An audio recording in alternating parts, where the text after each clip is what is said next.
Hi everyone, good day. Are you ready for another Math Venture with Teacher Rev?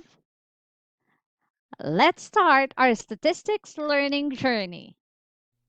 Hi everyone, today we're going to discuss about sampling distribution. We are already on module 4 of quarter 3 in statistics. So let's look at our target. We're going to illustrate sampling distribution and we're going to construct sampling distribution of the sample mean. We're going to do this two first.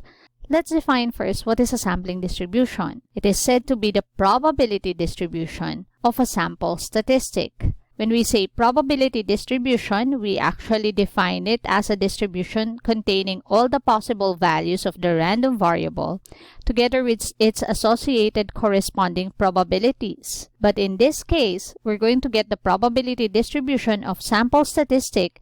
Statistic is the numerical value or description that we have for a data which came from the sample. So to understand this further, let's have an example. Assume the population consists of the following ages of students: 13, 14, and so on until 17.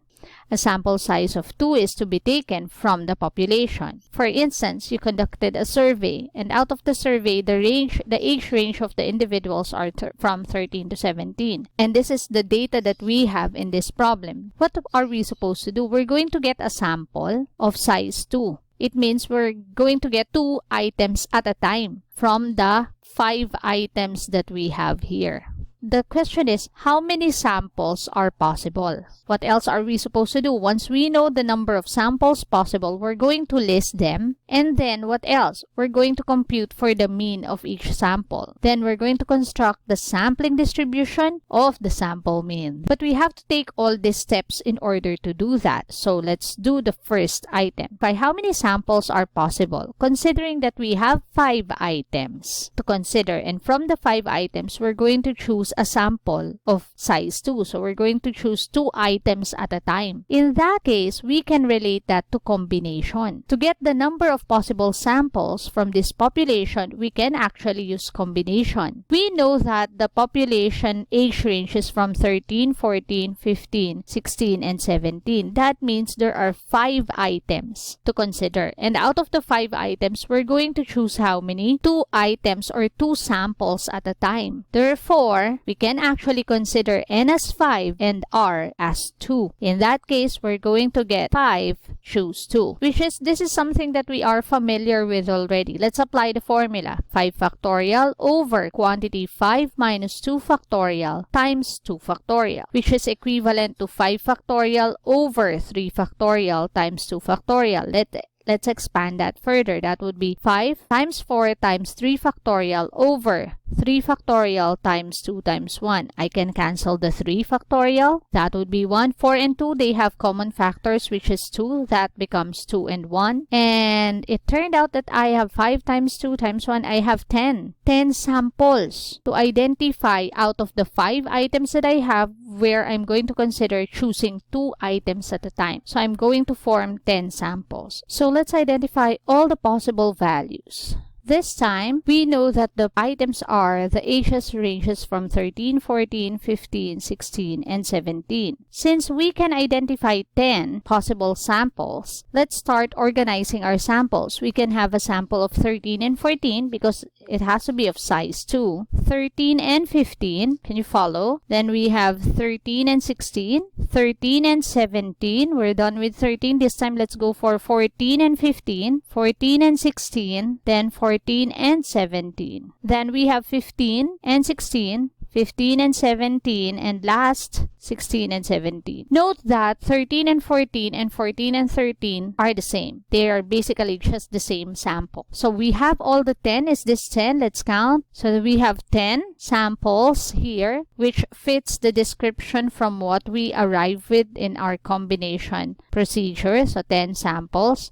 From the 10 samples, we have to identify the mean. How do we get the mean of each sample? It says in the given, list them. So we listed them, check. We're done with that. And compute the mean of each sample. So we have to compute the mean of each sample. So in this case, the mean of this is actually computed as 13 plus 14 divided by 2. I can use my calculator, but I know that already. It's okay, just for you to see. Then divided by 2, we have click on SD so that it's in decimal form. That's 13.5. So here, that's 14. Can do that manually. 13 plus 16, you can use your calculator with that. Divided by 2, you have 14.5.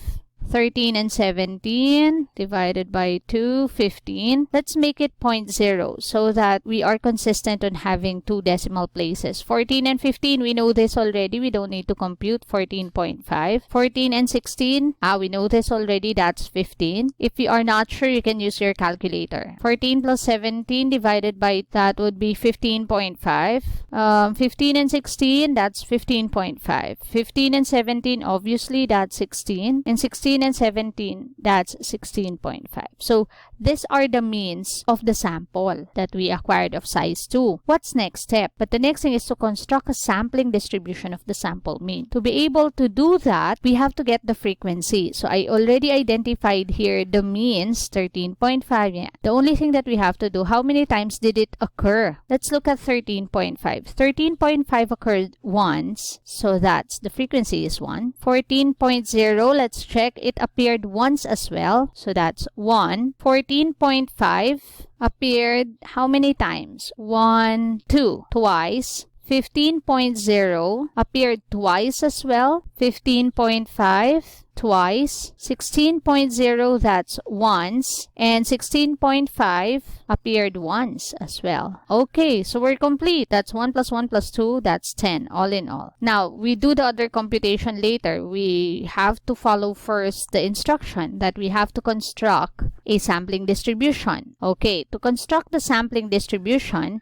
we have to make sure that we have the means here. Let's recall, these are the means, which is already here earlier. We just have to copy the mean. 13.5, 14.0, yeah, that's it. 14.5 until 16.5. So I'll take note of that. 14.5, 15, 15.5, and 16, and then 16.5. If you're going to look at it, let's snip that part para it will be easier for us to determine what we need. I'll just put it here. Ayan, that's what we need.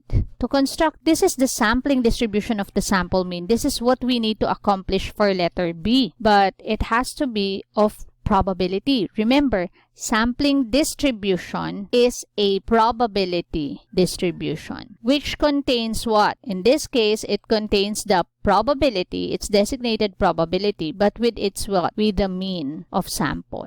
Now, let's talk about the probability. 13.5 appears once from our data, so that probability is 1/10 or 1 out of 10. Same thing with 14, 1 out of 10 as well. 14.5 appeared twice, so that's 2 out of 10 or 1/5. The same thing with 15, which appeared twice, so that's 2 out of 10 or 1/5. Same as 15.5, which is 2 over 10 and 1/5. While 16 and 16.5 appeared once, so their probability is 1/10 and 1/10. If we're going to add all this probability, this will be equal to 1 or 10 over 10.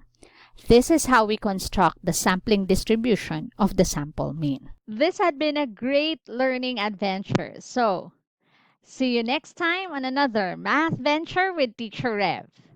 Remember, don't stop until you're proud. Learning math takes time. Bye!